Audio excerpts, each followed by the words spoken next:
નમસ્કાર, આપણું મેટ્રો સાથે હું આપની સાથે મહેન્દ્ર। સમાચારમાં શરૂઆત કરીએ અરવલ્લીથી। તો અરવલ્લી જિલ્લામાં કમોસમી વરસાદે ખેડૂતોની મહેનત ઉપર પાણી ફેરવી દીધું છે।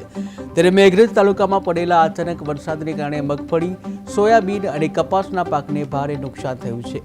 ખેતરોમાં પાણી ભરાતા પાક બગડી ગયો છે અને જેને કારણે ખેડૂતોને ભારે આર્થિક મુશ્કેલીનો સામનો કરવો પડ્યો છે।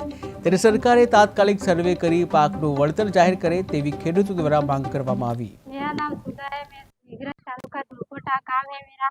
मेरे खेती में सोयाबीन मूंगफली में पानी फिर गया है और बहुत नुकसान हुआ है।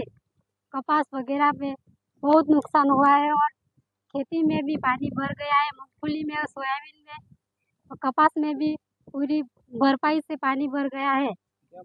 मारू नाम परमार कोनाभाई नाथाभाई, तालुको मेघरज, गाम दुलकोटा। हवे ચોમાસાનું મોઘા પાવનું અમે સોયાબીનની વાવણી કરી હતી। હવે વાડીને તૈયાર કરી નાખ્યું અને મૂઢામાં આવેલું ગઈકાલથી વરસાદ બહુ ભારે પડવાથી અમારું સોયાબીન ખરાબ થઈ ગયું।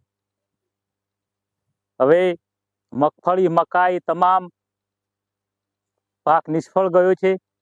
હવે કપાસ, હવે અમારી માંગ તો એ જ છે કે સરકારે અમને થોડીક મદદરૂપ છે ને વળતર આપ્યું હોત તો બહુ સારું હતું। અમારી ખેતી તો પૂરી નિષ્ફળ થઈ ગઈ। પરમાર રમણભાઈ મોનાભાઈ, ગામ ખોખરિયા। હવે અમારે મોઘા ભાવનું બિયારું લાવી વાવ્યું। હવે 1700-1800, હવે મગફળી હતી 3000ની, મકાઈ હતી 1700-1800ની, બધું નિષ્ફળ ગયું છે। હવે બધું કાલથી વરસાદ ચાલુ થઈ ગયો એટલે બધું બીજું ઉગી ગયું ને બીજું તરી ગયું ને બીજું બગડવા માંડ્યું ને એવું થયું છે। એટલે અમારે સરકારની નિયમથી એક જ છે કે અમને કોઈ પણ રીતે સર્વે કરી અને થોડી ઘણી સહાય રૂપ થઈ તો એના માટે સારું છે। હવે માર્કેટ ભાવ પણ અમને કશું મળે એવું નથી। બીજું ત્રીજું કશું સારેલું પણ બગડી ગયું, ઢોરોને પણ શું ખવાડવું, એ બધી રીતે મુસીબતી પૂરી કુદરતી થઈ।